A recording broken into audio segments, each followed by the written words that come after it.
olles pidanud nõu nii rajoonide kui ka linnade, partei ja nõukogude juhtidega, loomeliitudega, meie tööinimestega, oleme me tulnud seisukohale, et soovitada tänasel NSV Liidu Ülemnõukogu istungjärgul Eesti NSV ministrite nõukogu ametikohale Indrek Toome.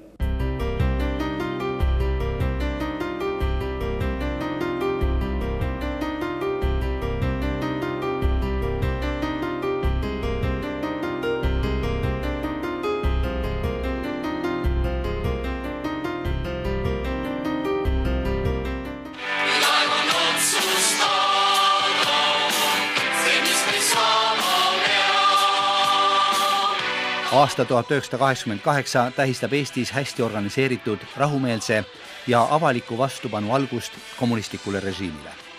Murdeliseks kujunenud aasta kevad andis meile 2 rahvaliikumist. 13. aprillil sündis Rahvarinne. Põhimine küsimus, millest tuleb lähtuda ja mis tuleb üles tõsta, see on Rahvarinde loomise küsimus.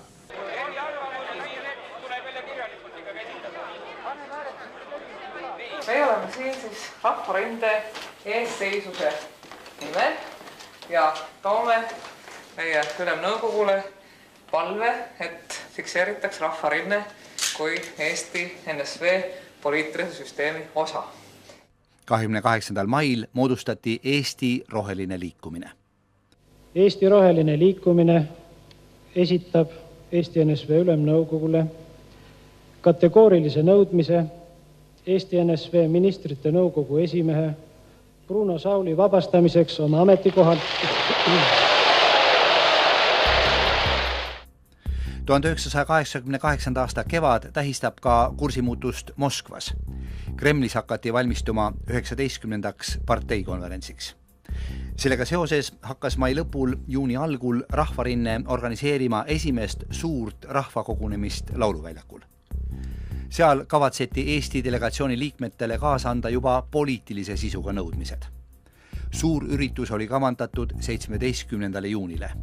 Enne seda hakkasid aga liikuma jutud, et parteijuht Karl Vaino võib rahvakogunemise laialiajamiseks kasutada sõjaväge. Päevakorrale tõusis küsimus Eestimaa Kommunistliku partei Keskkomitee esimese sekretäri väljavahetamisest. Oli toimunud ju selle fosforiit.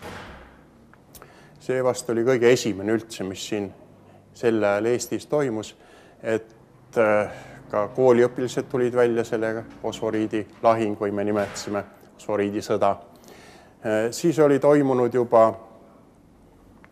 IME ettepaneku esitamine 4 mehe poolt, ise majandab Eesti. Oli loomeliitude juhatuste pleenum olnud, oli tekkinud Rahvarinne ja see kõik tekitas antud juhul Karl Vainos mitteadekvaatse reageeringu. Millest see väljendus? See väljendus selles, et ta oli, võib öelda isegi nii, paanikas. Ta ei osanud midagi ette võtta, sest oli harjutud, et Moskva tuleb appi, võib-olla peaks tulema appi, et see ei ole võimalik, et rahvas ennast näitab. Ja selle tulemusena ta lihtsalt muutus ühiskonna ohtlikuks, ma ütleks nii, isegi nii sõna kasutades. Et see, mis oli nüüd müüt või legend, et see oleks võib-olla edaspidi teoks saanud. Nii juhtus see näiteks Tbilisis. 4. aprillil 1989 andis sealne parteijuht Kamsahurdja kindral Igor Rodionovile korralduse Tbilisi südalinnas rahvale tankid peale ajada.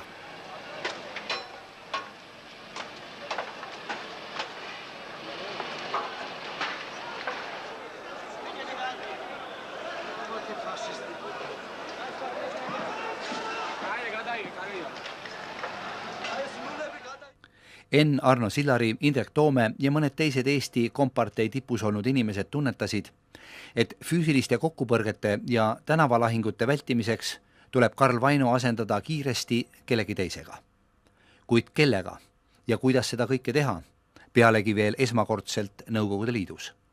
Altpoolt tuleva initsiatiiviga ei olnud selle ajani ühtegi Nõukogude Liidu piirides esimest sekretäri välja vahetatud, eriti veel Liiduvabariigi esimest sekretäri alt tuleva initsiatiiviga.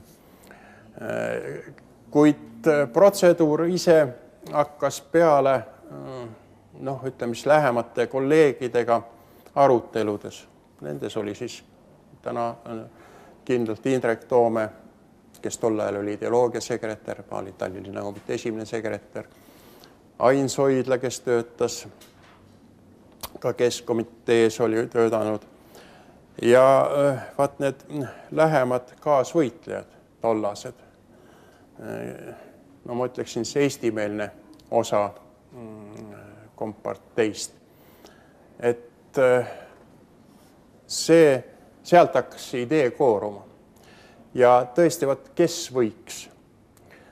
Selge oli selleks ajaks see, et see inimene pidi olema suure autoriteediga vabariigis. Ta pidi olema inimene, kes võib-olla viimasel ajal ei ole olnud vabariigis sel ajal ja kes oskaks ja omaks oidu ja mõistust viia edasi seda elu juba uues võtmes, uues lähenemises. Parteitööle asus tulevane poliitbüroo liige 1974. aastal Tallinna Lenini rajooni parteikomitees. 2 aastat hiljem edutati N. Arno Sillari juba Tallinna parteijuhiks. 1990. aasta märtsis valiti ta Nõukogude Liidu kommunistlikust parteist lahku löönud iseseisva Eesti kompartei esimeseks sekretäriks. Sama aasta juulis sai N. Arno Sillarist kõigi aegade esimene Eesti kommunist, kes valiti poliitbüroo liikmeks. Ja ainuke, kes sellel ajal üldse oli olemas Eestis, sest kahjuks ma pean ütlema, et meil eestlasi tol ajal oli väga vähe, kes oli kõrge lennuga, ütleme nii. Ja üks nendest oli Vaino Väljas, kes siis oli olnud juba pikemat aega NSV Liidu suursaadik, mis tol aja mõistes ka praegus mõistes Venemaa suursaadik on väga kõrge ja auväärne koht. Ja meie kaalutlused olidki sellesuunalised, et ainuke kandidaat lõpuks võib olla ainult tema, kes sobiks esimeseks sekretäriks ja kes tuleks siis võimalusel korral tuua tagasi vabariiki.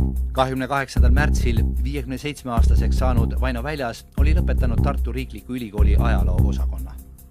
Aastatel 1951 kuni 1980 töötas ta juhtivatel kohtadel Eesti Komsomoli ja parteiorganisatsioonis. Natsionalistlike vaadete tõttu suunati Vaino Väljas 1980. aastal diplomaatilisele tööle. Esimesed 6 aastat oli ta Nõukogude Liidu suursaadik Venezuelas. 1988. aasta suveks oli Vaino Väljas juba 3. aastat suursaadik Nicaraguas. Eesti parteijuhi väljavahetamise keeruline manööver koosnes mitmest etapist. Pärast uue kandidaadi leidmist algasid kooskõlastavad nõupidamised väga erinevatel tasanditel. Tuli leida ka inimene, kes kõige paremini sobiks läbirääkimiste pidamiseks Moskvas. Edasi juba oli pikemad jutuajamised nii esimeste sekretäridega, jõustruktuuridega, sest sel ajal ei tohtinud ühtegi asja 2 silma vahele jätta, sest see võis selle ürituse viia nulli. Ja tagajärjed oleks võinud olla jälle, ei oska ette prognoosimist, ette arvamatud täielikult. Nii et sel ajal siis, kui see ring oli läbi töötatud ja nõu peetud paljude inimestega, võib isegi öelda juba eravestlustes, kogunemistel, kõik vahendisi kasutada. Siis oli arusaamine, et toetus on olemas. Ja nüüd tuli lahendada ära, kes selle toetuse viib Moskvasse, selle sõnumi. Ega siin palju võimalusi ei olnud, sest Moskvas pidi tundma ja otsuse pidi tegema liidu keskkomitee kõige kõrgemal tasemel. Ja selle otsust võis vastu võtta 2 inimest. Kas on Gorbatšov või Ligatšov, tol ajal teine mees parteis. 68-aastane Jegor Lihatšov oli 1943. aastal lõpetanud Moskva lennundusinstituudi ja juhtinud pikemat aega Siberis asuva Tomski oblasti parteiorganisatsiooni. Ta kuulus nende hulka, kes oli innukalt toetanud Mihhail Gorbatšovi edutamist partei keskkomitee peasekretäriks. Juulis 1985 saabki temast endast NLKP keskkomitee teine sekretär, sekretariaadi juhataja, teine mees parteis. Paar aastat hiljem on just Jegor Lihatšov see mees, kes soovitab Mihhail Gorbatšovile tuua Siberist Moskvasse Eesti taasiseseisvumise tugev toetaja ja Venemaa tulevane president Boris Jeltsin. Kuna mul oli sel ajal võimalus olnud koos töötada Ligatšoviga ja me suhted olid juba tollal, kui ma töötasin Moskvas keskkomitee sorgosakonnas. Ta oli meil osakonna juhataja, hilisem sekretäril ja juba poliitbüroo liige ja praktiline teine sekretär, teine mees parteis. Siis me tundsime, nii imelik kui see ka ei ole ja samal ajal oli ma juba olnud Eestis 3. aastat ja mu kaaslased, kellega ma koos töötasin keskkomitees, olid edutatud. Ligatšovi esimene abi oli mul väga hea tuttav ja võib öelda, meil on sõbralikud suhted ja siiamaani säilinud nad. Siis oli võimalus see, et ma pidin ära kasutama oma tutvused, mis mul sel ajal oli keskkomitees, kuna tegelikkus ka osakonna juhatajad, kõik ma tundsin. Ja sa olid hiljuti just seal olnud ja seal töötanud? Sellepärast oli nagu lihtsam see lugu. Ja siis ei olnudki muud, et leppisime kokku, et mina võtan selle tee jalge alla, lähen keskkomiteesse ja muud varianti ei olnud. Tähendab, ma ei saanud tagasi tulla tühjade kätega. Kas sa mäletad, mis kuupäevadel see toimus? See toimus, tähendab, 17. oli juba kindlaks määratud Rahvarinde suur kogunemine, 17. juuni lauluväljakul. See oli kindlaks määratud ja sealt tuli hakatagi seda aega lugema. Ma olin Moskvas 9. juunil. Poliitikud ja ajaloolased on palju kordi rõhutanud, et Eestis möödusid kõik pöördelised sündmused rahulikult, ilma füüsiliste kokkupõrgeteta, ilma inimohvriteta. Samal ajal pole aga eriti vaeva nähtud, et selgitada neid telgitaguseid, mis võimaldasid meil rahumeelselt tegutseda. Millegipärast pole tahetud näha rahvuslikult meelestatud Eesti kommunistide rolli rahumeelselt kulgenud vabadusvõitluses. Et elus on olnud väga mitmeid selliseid hetki, mis on jäänud hästi eredalt mällu. Mällu on jäänud 88. aasta, 89. aasta, see 91. aasta ja kõik nad on olnud selle suure protsessi koostisosad, mis on viinud tagasi selle riigi taas iseseisvumisele ja mõeldes jällegi sellele ajale tagasi, siis ma võin öelda, et minu vanustel inimestel on teinekord ette heidetud, et vaadake, te olete elanud sellistes rasketes tingimustes ja teil pole olnud õiget elu ega midagi. Mina ütleksin niimoodi, et me oleme elanud väga huvitavat elu. Me oleme elanud oma rahva jaoks väga ajaloolistel aegadel ja hoidnud oma rahva tervena. On öeldud, miks te kõik vastu ei hakanud, miks te ei võidelnud selle Nõukogude okupatsiooniga. Rahvas ei saa olla rahvas partisan. Kogu rahvas ei saa minna oma territooriumil metsa ja olla partisan. Ei, rahvas hoidis eestlust, hoidis oma riiki ja nüüd me elamegi selles riigis. Selle üle võib vaielda, kas keegi tahtis sellist riiki, tahtis teistmoodi, kuid ta on meil olemas ja ma arvan, et absoluutsele enamusele eestlastest on ta väga kallis. Indrek Toome, Enn Arno Sillari ja nende mõttekaaslaste poolt alustatud Eesti parteijuhi väljavahetamise operatsiooni lõpptulemus otsustati 9. juunil 1988 Moskvas alanud läbirääkimistel. Mõeldes Eestis tekkinud interrinde liidrite ähvardustele ja nende korraldatud streikidele, hilisematele riigipöörde katsetele Tallinnas ja Moskvas jõuame paratamatult ühele väga olulisele järeldusele. Moskva-meelse parteijuhi Karl Vaino väljavahetamine oli äärmiselt õigeaegne ja ettenägelik, vägivalda ja arvatavasti ka inimohvreid vältinud poliitiline otsus.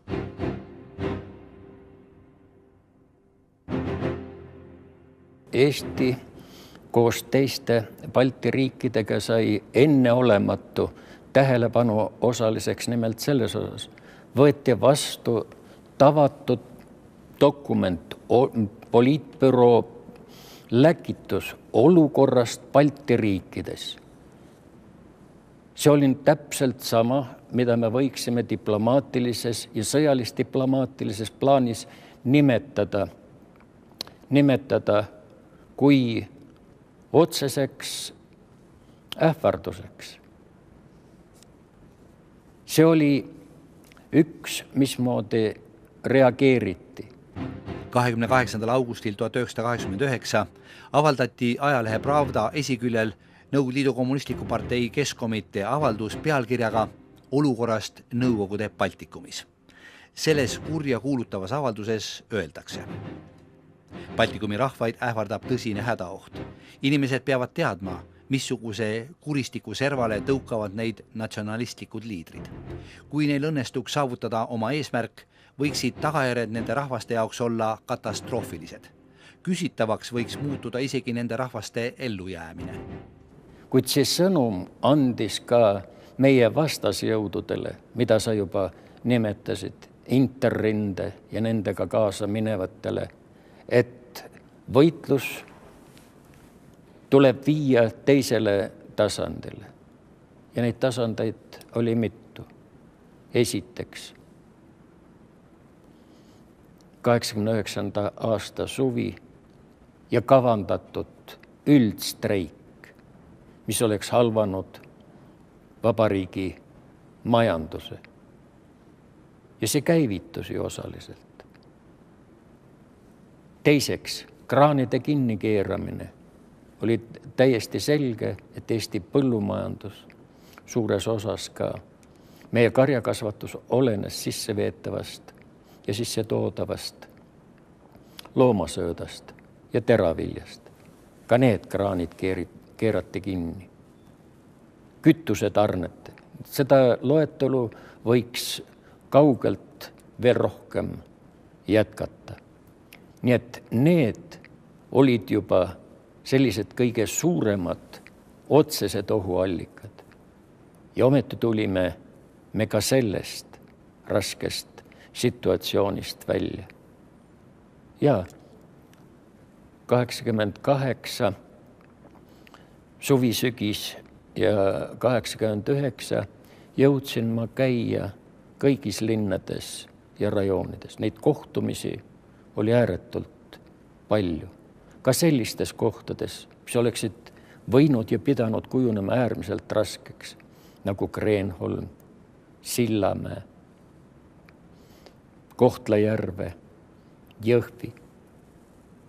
Ja ometi kohtudes seal inimestega, rääkides avameelselt, sai üsnagi palju, ma usun, hoitud ära seda, mis oleks hiljem olnud väga raskesti ravitav. Võimalikke ohtusid etteaimates oli 9. juuni hommikul Moskvasse saabunud N. Arno Sillari, Tallinna linnakomitee esimene sekretär. Kell 9.30 algasid läbirääkimised Jegor Lihatšoviga, teise mehega tol ajal veel kõikvõimsa Nõukogude Liidu kõikvõimsas komparteis. Lihatšov andis korralduse oma abidele, sekretäridele, et segada ei tohi. Lülitas telefonid välja, võttis pintsaka ära, siis maha. Nagu isakust ikka, ma küsin, kui palju aega tõstis nii kaua, kui me asja selgeks oleme saanud. No siis hakkas jutuajamine.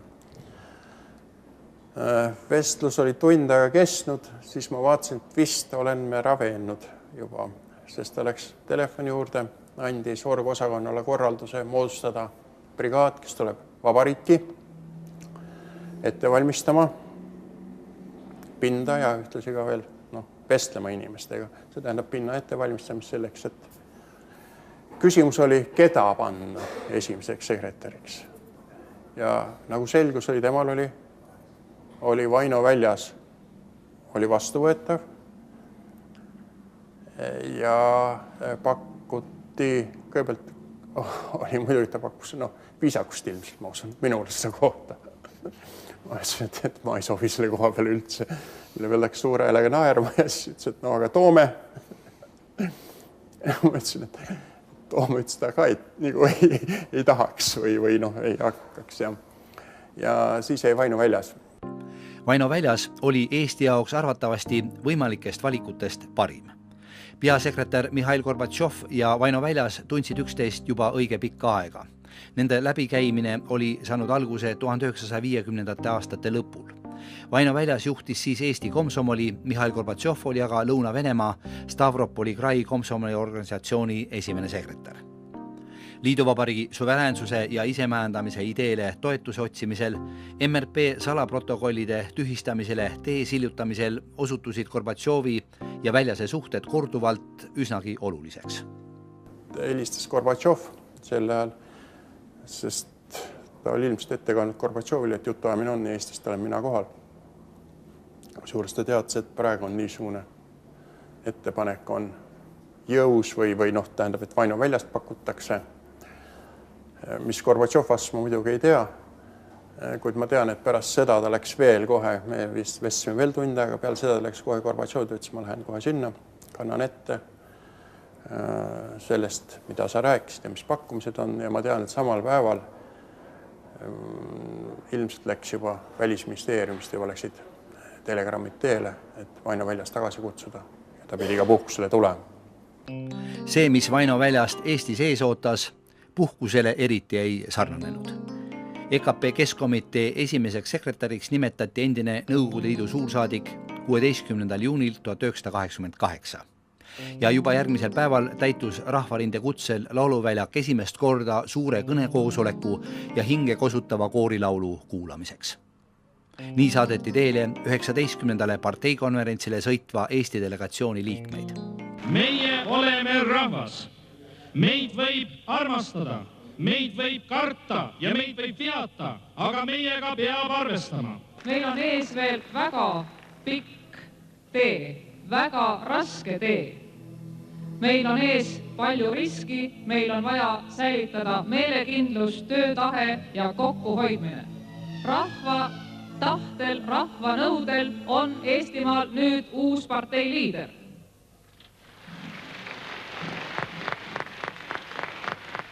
See on meie esimene võit, kuid see ei ole veel lõplik võit. Eesti delegatsioon saavutas seda, et 19. parteikonverentsil võeti vastu Eesti isemajandamist toetav dokument. Nõukogude Liidu ja Baltikumi tulevikku silmas pidades oli aga eriti oluline, et konverentsil otsustati moodustada Nõukogude Liidu rahvasaadikute kongress. 1988. aasta suvel ei osanud veel keegi aimata, et just rahvasaadikute kongressist kujuneb Kremli poliitikateatris see lava, kus Eestist valitud saadikud mõnel hetkel isegi peaosaliste rollis esinevad. Olin aastatel 1989 kuni 1991 Nõukogude Liidu rahvasaadikute kongressi liige ja andsin allkirja dokumendile, millest kujunes juriidiline pomm kommunistliku impeeriumi vundamendi all.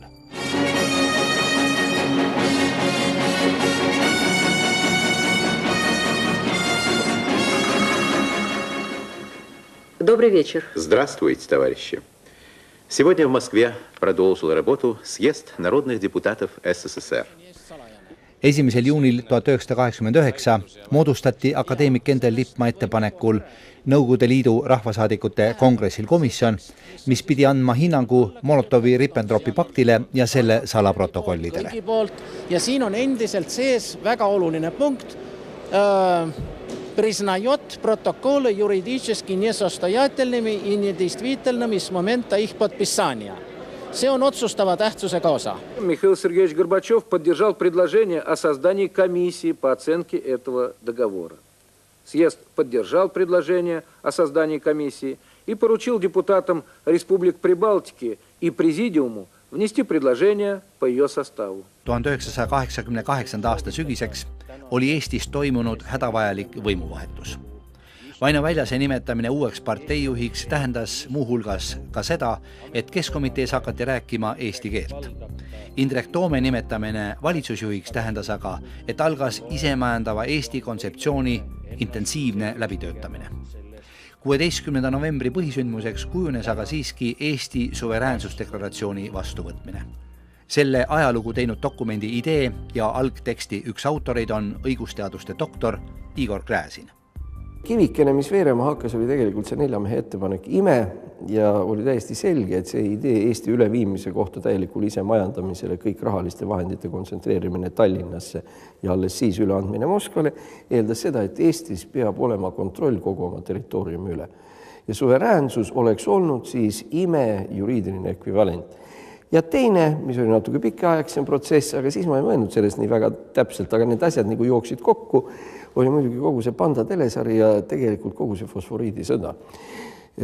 Küsimuse võiks formuleerida niimoodi. Kui Tallinn ütleb, et kaevandada ei tohi, Moskva ütleb, et kaevandama peab, ametlikult Moskvale kuulub viimane sõna ja küsimus oli siis minu jaoks see, kes ütleb viimase sõna siis, kui viimane sõna on öeldud. Ja ikkagi kelle kätte, millisel hetkel lüüakse labidas maasse.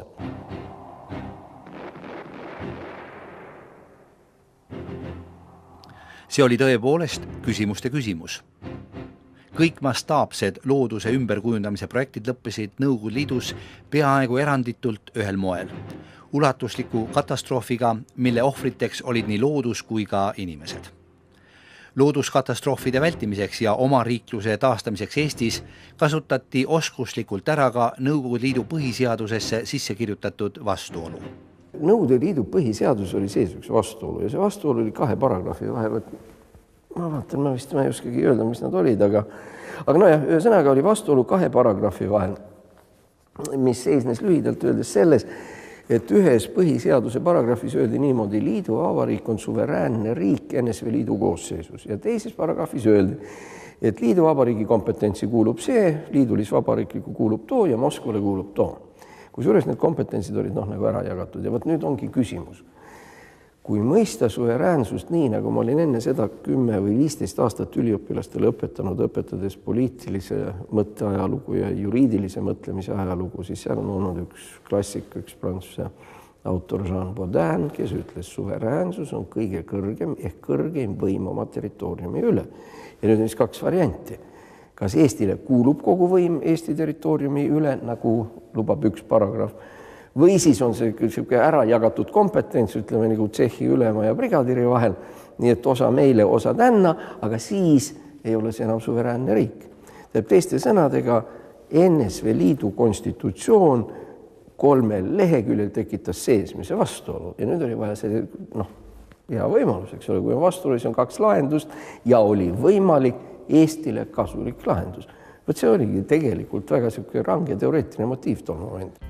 Suveräänsuse deklaratsiooni koostamisel ja sõnastuse viimistlemisel tegid 1988. aasta oktoobris-novembris põhitöö Ülemnõukogu presiidiumi juurde moodustatud ligemale 30 inimesest ekspertgrupp. Sellesse kuulusid juristid, teadlased, vabariigi üldsuse ja ühiskondlike organisatsioonide esindajad. Suveräänsusdeklaratsiooni vastuvõtmisele eelnenud päevadel tõusis poliitiline pinge Kadriorus haripunkti. Järgmise saate pühendamegi 16. novembrile 1988. See oli päev, mil Eesti esimest korda pärast oma riikluse kaotamist endast maailmale märku andis.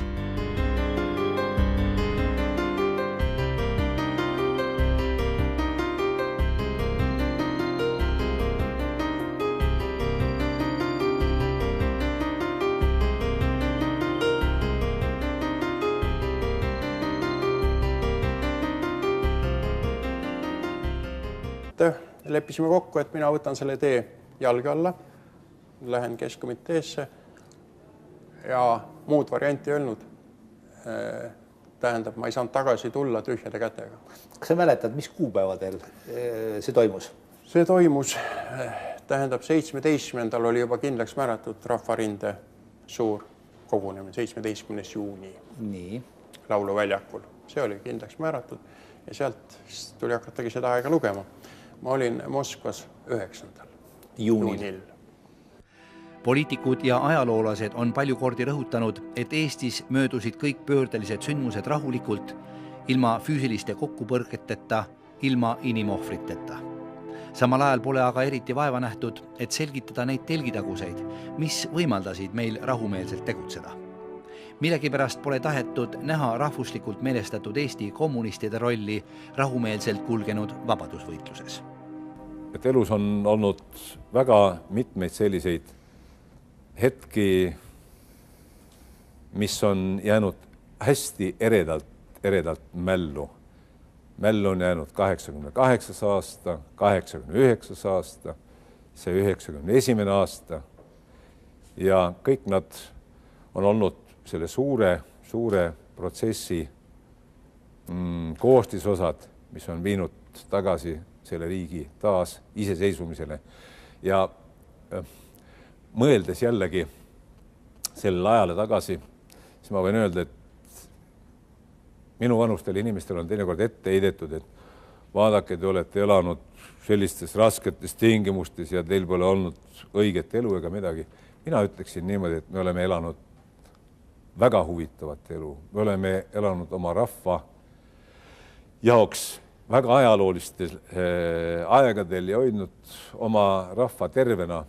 On öeldud, miks te kõik vastu ei hakanud, miks te ei võidelnud selle Nõukogude okupatsiooniga. Rahvas ei saa olla rahvaspartisan. Kogu rahvas ei saa minna oma territooriumil metsa ja olla partisan. Ei, rahvas hoidis eestlust, hoidis oma riiki ja nüüd me elamegi selles riigis.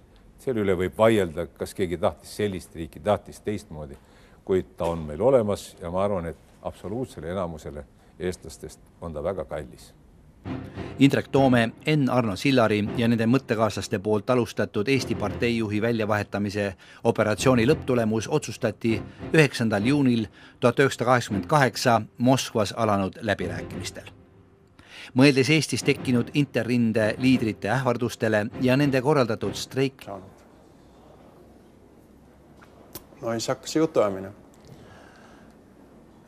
Vestlus oli tund aega kestnud, siis ma vaatasin, et vist olen me ravenud juba, sest ta läks telefoni juurde, andis orgosakonnale korralduse moodustada brigaad, kes tuleb vabariiki ette valmistama pinda ja ühtlasi ka veel vestlema inimestega. See tähendab pinna ettevalmistamist selleks, et küsimus oli, keda panna esimeseks sekretäriks. Ja nagu selgus oli, temal oli Vaino Väljas, oli vastuvõetav ja pakuti, kõigepealt oli muidugi, ta pakkus viisakust ilmselt, ma usun, minule seda kohta. Ma ütlesin, et ma ei sobi selle koha peale üldse. Mille veel läks suure häälega naerma ja siis ütles, et no aga Toome. Ma ütlesin, et Toome ütles ta ka, et nagu ei tahaks või ei hakkaks. Ja siis jäi Vaino Väljas. Vaino Väljas oli Eesti jaoks arvatavasti võimalikest valikutest parim. Peasekretär Mihhail Gorbatšov ja Vaino Väljas tundsid üksteist juba õige pikka aega.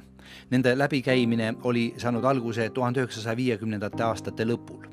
Vaino Väljas juhtis siis Eesti komsomoli, Mihhail Gorbatšov oli aga Lõuna-Venemaa Stavropoli Krai komsomoli organisatsiooni esimene sekretär. Liiduvabariigi suveräänsuse ja isemäänamise ideele toetuse otsimisel, MRP salaprotokollide tühistamisele, tee sillutamisel osutusid Gorbatšovi ja Väljase suhted korduvalt üsnagi oluliseks. Helistas Gorbatšov sel ajal, sest ta oli ilmselt ette kandnud Gorbatšovile, et jutuajamine on Eestist, olen mina kohal. Suurest ta teadis, et praegu on niisugune ettepanek on jõus või tähendab, et Vaino Väljast pakutakse. Mis Gorbatšov vastas, ma muidugi ei tea, kuid ma tean, et pärast seda ta läks veel kohe, me vist vestsime veel tund aega, peale seda läks kohe Gorbatšov, ta ütles, ma lähen kohe sinna, kannan ette sellest, mida sa rääkisid ja mis pakkumised on ja ma tean, et samal päeval ilmselt läks juba Välisministeeriumist juba läksid telegrammid teele, et Vaino Väljast tagasi kutsuda ja ta pidi ka puhkusele tulema. See, mis Vaino Väljast Eestis ees ootas, puhkusele eriti ei sarnanenud. EKP Keskkomitee esimeseks sekretäriks nimetati endine Nõukogude Liidu suursaadik 16. juunil 1988. Ja juba järgmisel päeval täitus Rahvarinde kutsel lauluväljak esimest korda suure kõnekoosoleku ja hinge kosutava koorilaulu kuulamiseks. Nii saadeti teele 19. parteikonverentsile sõitva Eesti delegatsiooni liikmeid. Meie oleme rahvas. Meid võib Kohtla-Järve, Jõhvi. Ja ometi kohtudes seal inimestega, rääkides avameelselt, sai üsnagi palju, ma usun, hoitud ära seda, mis oleks hiljem olnud väga raskesti ravitav. Võimalikke ohtusid etteaimates oli 9. juuni hommikul Moskvasse saabunud N. Arno Sillari, Tallinna linnakomitee esimene sekretär. Kell 9.30 algasid läbirääkimised Jegor Lihatšoviga, teise mehega tol ajal veel kõikvõimsa Nõukogude Liidu kõikvõimsas komparteis. Lihatšov andis korralduse oma abidele, sekretäridele, et segada ei tohi. Lülitas telefonid välja, võttis pintsaka ära ja siis maha. Nagu isakust ikka, ma küsin, kui palju aega tõstis nii kaua, kui ma asja selgeks oleme saanud. No siis hakkas jutuamine. Vestlus oli tund aega kestnud, siis ma vaatasin, et vist olen me raveennud juba, sest ta läks telefoni juurde, andis orgosakonnale korralduse moodustada brigaad, kes tuleb vabariiki ette valmistama pinda ja ühtlasi ka veel vestlema inimestega. See tähendab pinna ettevalmistamist selleks, et küsimus oli, keda panna esimeseks sekretäriks. Ja nagu selgus oli, temal oli Vaino Väljas, oli vastuvõetav ja pakuti, kõigepealt oli muidugi, ta pakkus viisakust ilmselt, ma usun, minule seda kohta. Ma ütlesin, et ma ei sobi selle koha peale üldse. Mille veel läks suure häälega naerma ja siis ütles, et no aga toome. Ma ütlesin, et toome ütles ta ka, et nagu ei tahaks või ei hakkaks. Ja siis jäi Vaino Väljas. Vaino Väljas oli Eesti jaoks arvatavasti võimalikest valikutest parim. Peasekretär Mihhail Gorbatšov ja Vaino Väljas tundsid üksteist juba õige pikka aega. Nende läbikäimine oli saanud alguse 1950. aastate lõpul. Vaino Väljas juhtis siis Eesti komsomoli, Mihhail Gorbatšov oli aga Lõuna-Venemaa Stavropoli Krai komsomoli organisatsiooni esimene sekretär. Liiduvabariigi suveräänsuse ja isemäänamise ideele toetuse otsimisel, MRP salaprotokollide tühistamisele, tee sillutamisel osutusid Gorbatšovi ja Väljase suhted korduvalt üsnagi oluliseks. Helistas Gorbatšov sel ajal, sest ta oli ilmselt ette kandnud Gorbatšovile, et jutuajamine on Eestist, olen mina kohal. Suures ta teadis, et praegu on niisugune ettepanek on jõus või tähendab, et Vaino Väljast pakutakse. Mis Gorbatšov vastas, ma muidugi ei tea, kuid ma tean, et pärast seda ta läks veel. Nõukogude Liidu ja Baltikumi tulevikku silmas pidades oli aga eriti oluline, et konverentsil otsustati moodustada Nõukogude Liidu rahvasaadikute kongress. 1988. aasta suvel ei osanud veel keegi aimata, et just rahvasaadikute kongressist kujuneb Kremli poliitikateatris see lava, kus Eestist valitud saadikud mõnel hetkel isegi peaosaliste rollis esinevad. Olin aastatel 1989 kuni 1991 Nõukogude Liidu rahvasaadikute kongressi liige ja andsin allkirja dokumendile, millest kujunes juriidiline pomm kommunistliku impeeriumi vundamendi all.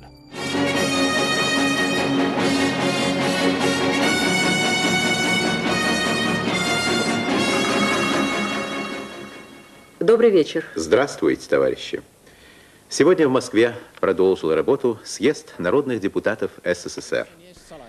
1. juunil 1989 moodustati akadeemik Endel Lippmaa ettepanekul Nõukogude Liidu rahvasaadikute kongressil komisjon, mis pidi andma hinnangu Molotovi-Ribbentropi paktile ja selle salaprotokollidele. Ja siin on endiselt sees väga oluline punkt.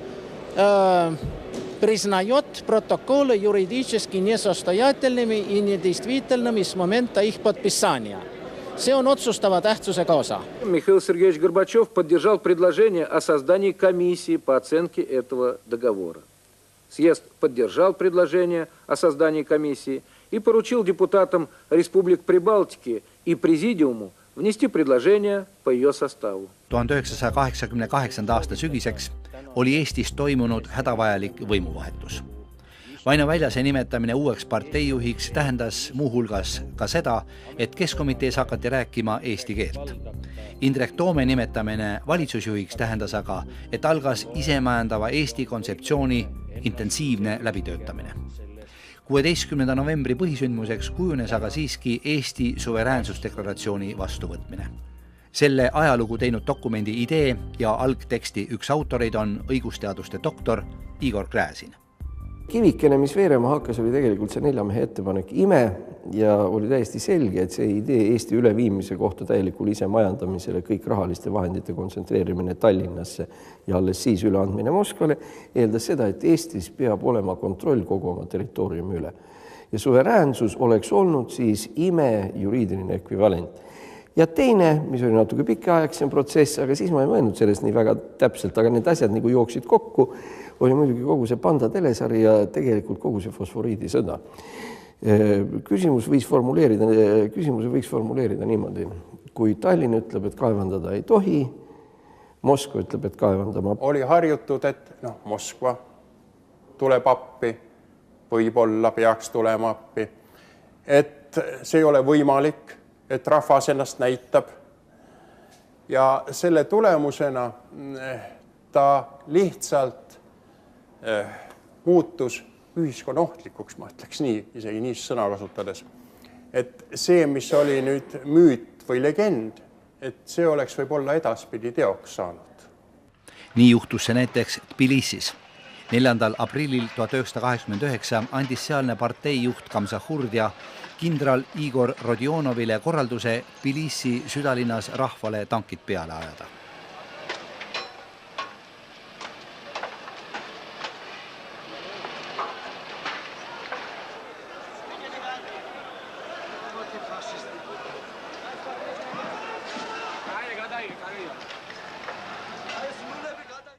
N. Arno Sillari, Indrek Toome ja mõned teised Eesti kompartei tipus olnud inimesed tunnetasid, et füüsiliste kokkupõrgete ja tänavalahingute vältimiseks tuleb Karl Vaino asendada kiiresti kellegi teisega.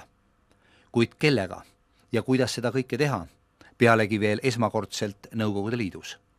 Altpoolt tuleva initsiatiiviga ei olnud selle ajani ühtegi Nõukogude Liidu piirides esimest sekretäri välja vahetatud, eriti veel Liiduvabariigi esimest sekretäri alt tuleva initsiatiiviga. Kuid protseduur ise hakkas peale ütleme lähemate kolleegidega aruteludes.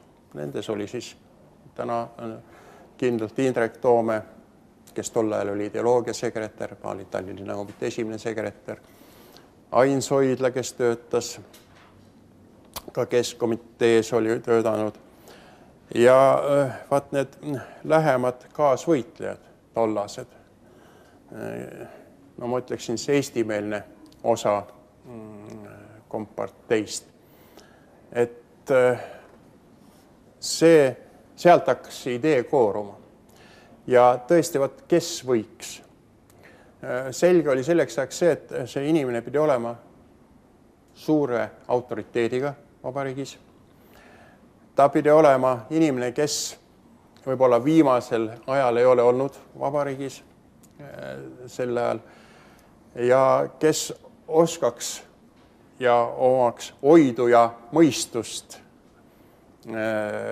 viia edasi seda elu juba uues võtmes, uues lähenemises. Parteitööle asus tulevane poliitbüroo liige 1974. aastal Tallinna Lenini rajooni parteikomitees. 2 aastat hiljem edutati N. Arno Sillari olema inimene, kes võib-olla viimasel ajal ei ole olnud vabariigis sel ajal ja kes oskaks ja omaks oidu ja mõistust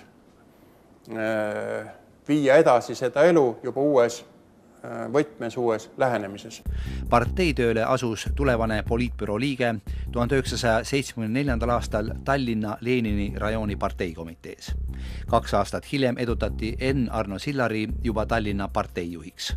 1990. aasta märtsis valiti ta Nõukogude Liidu kommunistlikust parteist lahku löönud iseseisva Eesti Kompartei esimeseks sekretäriks. Sama aasta juulis sai N. Arno Sillarist kõigi aegade esimene Eesti kommunist, kes valiti poliitbüroo liikmeks. Ja ainuke, kes sellel ajal üldse oli olemas Eestis, sest kahjuks ma pean ütlema, et meil eestlasi tol ajal oli väga vähe, kes oli kõrge lennuga, ütleme nii.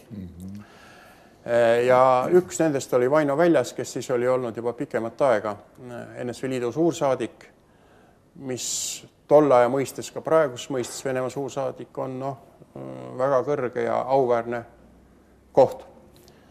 Ja meie kaalutlused olidki selle suunalised, et ainuke kandidaat lõpuks võib olla ainult tema, kes sobiks esimeseks sekretäriks ja kes tuleks siis võimalusel korral tuua tagasi vabariiki. 28. märtsil 57-aastaseks saanud Vaino Väljas oli lõpetanud Tartu Riikliku Ülikooli ajaloo osakonna. Aastatel 1951 kuni 1980 töötas ta juhtivatel kohtadel Eesti Komsomoli ja parteiorganisatsioonis. Natsionalistlike vaadete tõttu suunati Vaino Väljas 1980. aastal diplomaatilisele tööle. Esimesed 6 aastat oli ta Nõukogude Liidu suursaadik Venezuelas. 1988. aasta suveks oli Vaino Väljas juba 3. aastat suursaadik Nicaraguas.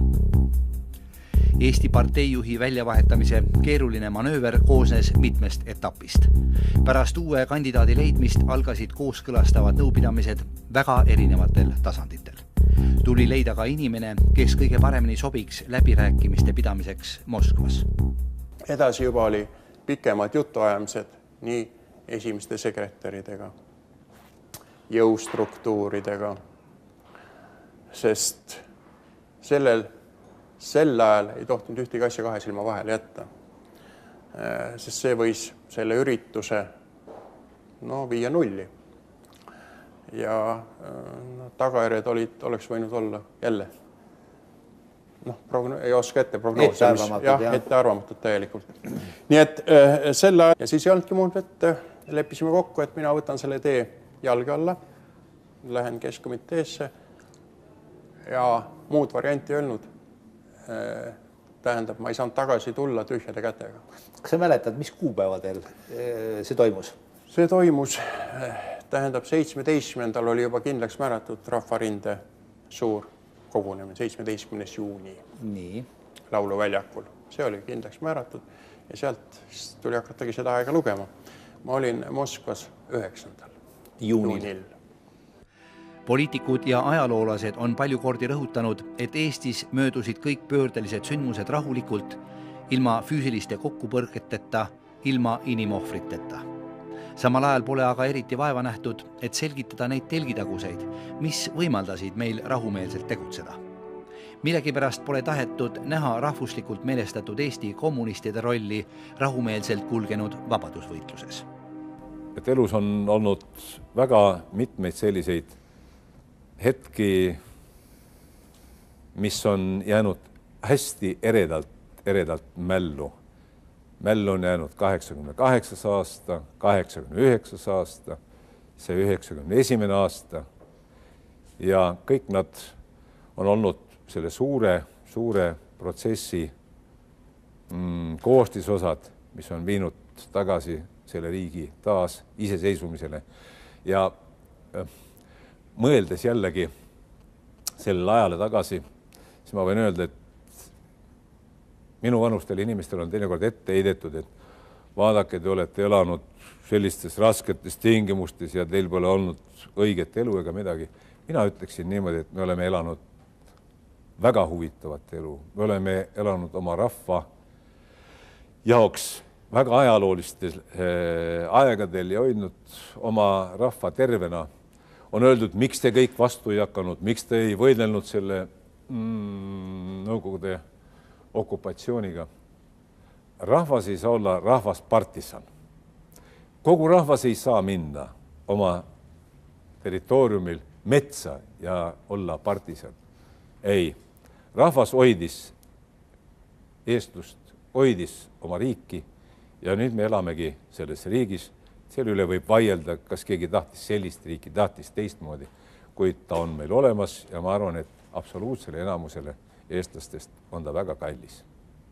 Indrek Toome, Enn Arno Sillari ja nende mõttekaaslaste poolt alustatud Eesti parteijuhi väljavahetamise operatsiooni lõpptulemus otsustati 9. juunil 1988 Moskvas alanud läbirääkimistel. Mõeldes Eestis tekkinud interrinde liidrite ähvardustele ja nende